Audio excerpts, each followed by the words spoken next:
was effectively to annul a lot of the teaching that the Lord had given. So Jesus is saying, well, God's actual intention and plan for citizens of the kingdom of heaven is more, not less, than what has been spoken. This has been applied in various matters, in murder, idolatry, divorce, oaths. And now, how do you respond to somebody who does something unjust to you? Let's read together from verse 38. You have heard that it was said, an eye for an eye, and a tooth for a tooth. But I tell you, do not resist an evil person, but whoever slaps you on your right cheek, turn the other to him also. If anyone wants to sue you and take away your tunic, let him have your cloak also. And whoever compels you to go 1 mile, go with him 2.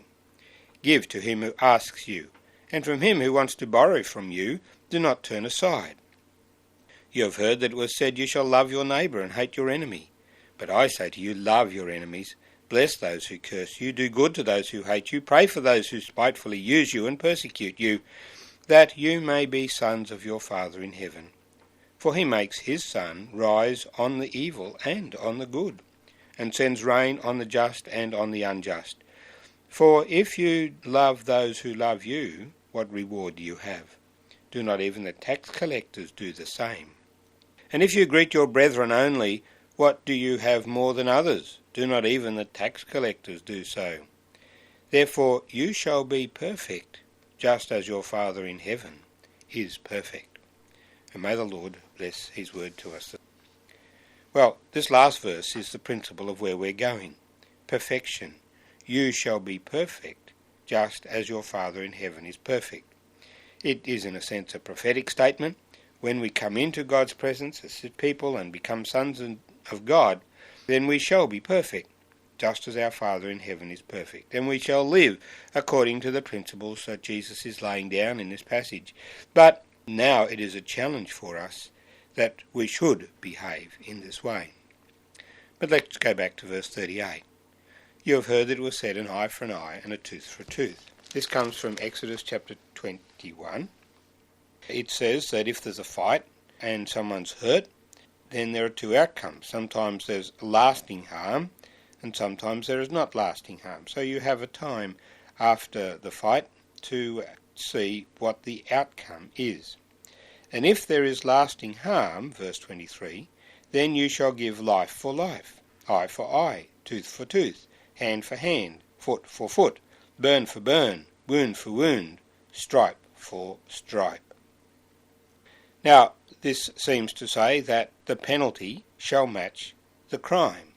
If the crime has affected a person in one area, then the penalty shall be on the person who caused the harm, the same thing. Now, that can be applied in a very mechanical sense, and that was the way that the Pharisees wanted to apply it. And so they would be applying a very brutal form of judgment. First, we must understand that Moses is setting a limit to the penalty, because the inclination that we have is that if somebody hurts us, we will hurt them back more to tell them not to do it again. But Moses said, no, you shall not punish them more than the harm that they did. So, an eye for an eye, not life for an eye. But let's listen then to what Jesus says. I tell you, do not resist an evil person, but whoever slaps you on the right cheek, turn the other to him also. Now, a slap on the cheek is a completely different order of events to gouging out somebody's eye or taking somebody's life. But Jesus is saying, well, you can't apply that principle of eye for eye, tooth for tooth, down to the smallest thing. Somebody slaps you on a cheek, and so you have to slap them back on the cheek also. What Jesus says is, allow them to have a go at the other one. If someone wants to sue you and take away your tunic, let him have your cloak also. And if anyone compels you to go 1 mile, go with him 2. Give to him who asks you, and from him who wants to borrow from you, do not turn away. Well, I guess this last verse, verse 42, is the one that is most challenging to us. But let's get an idea of the principle. What we have is Jesus, in a sense, not contradicting. He's saying the appropriate punishment is eye for eye and tooth for tooth. But we need to be careful in applying that, because there is another way to respond, and that is to respond with mercy and with patience and long-suffering. And when he goes on to the next section where he's talking about you shall love your neighbour and hate your enemy, he completely contradicts that and says, no, you shall love your enemies, because God loves his enemies and you are to be like God. And so that principle leads us to understand what he's saying here. If someone slaps you on the right cheek, then you can hit him back on the right cheek and you are equal, but you're probably going to end up in a fight. Because while the principle is fine, an eye for an eye and a tooth for a tooth, the actual measurement when you apply it to something like a slap on the cheek is that how can you be sure that your slap is of the right intensity? You will be inclined to slap a little bit harder. And then, of course, it's out of balance the other way. And so they will slap a bit harder and the whole thing will get out of whack, so to speak. If a person sues you and wants to take away your tunic, give him your cloak also. In this way, you have increased the debt that they owe you. And now we have someone makes you go with them for 1 mile, carrying goods or something or other, because maybe they're in a position of power. They compel you. They've got a gun at your ribs or something.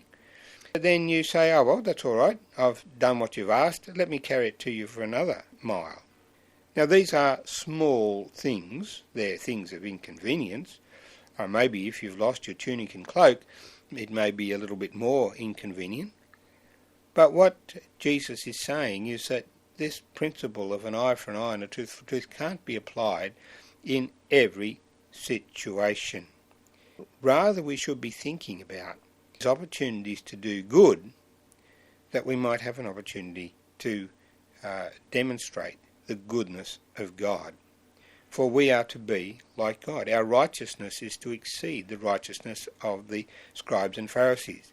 Maybe by being generous, we are able to win somebody for the Lord. Whereas if we just turn away, if we retaliate, if we try and pay back, the matter is finished, and there is no opportunity for showing the goodness of God. He goes on to say a little bit more about this. Love your enemies. Pray for those who spitefully use you and persecute you. This is the response. This goes back to the Beatitudes, where blessed are you when they revile you and persecute you and say all kinds of evil against you falsely. Rejoice and be exceedingly glad, for great is your reward in heaven. So, linking those two things up, we can be glad when we are mistreated for Jesus' sake, because we are building up brownie points, as it were, in heaven. Our standard of living for God is such that the world has taken notice of it.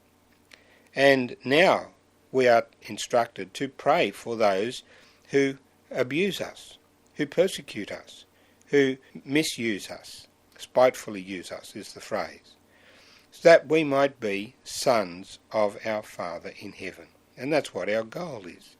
The blessedness in the Beatitudes is that we would be the sons of God, that we would be peacemakers.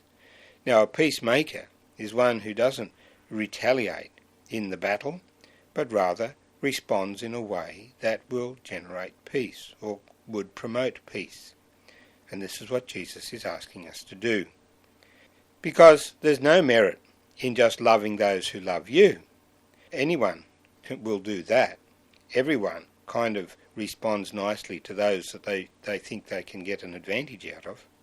But we are called to be like God, to love all men, to do good to all men, especially the household of faith, but all men, Paul says.